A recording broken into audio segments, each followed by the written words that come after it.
مساء الخير احبتي، شلونكم؟ شو اخباركم؟ ان شاء الله بخير. عليكم محمود. شباب اليوم شرحنا تعطيل حساب الويتشات، مو تعطل حسابه قصدي، يعني تعطل حساب شخص.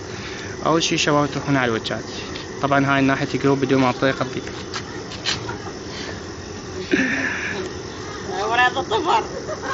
هسه شباب مثل ما تشوفون ندخل على جروب.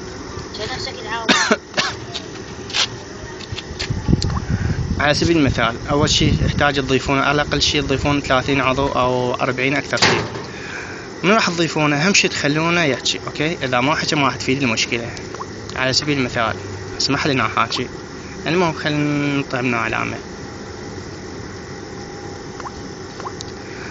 على سبيل المثال ها هذا صديقي.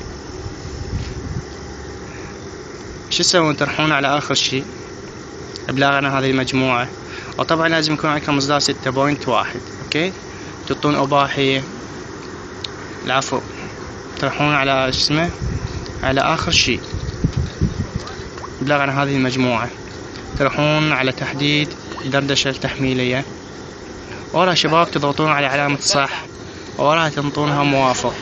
اوكي، هذا كل عضو لازم ينطون، وراها تعطونها اباحية واساءة وهجوم، هاي كلهن وراها تنطيها ارسال. ماشي، هاي شباب تم البلاغ.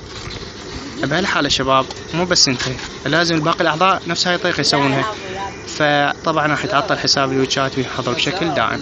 وان شاء الله استفادتوا من الشرح.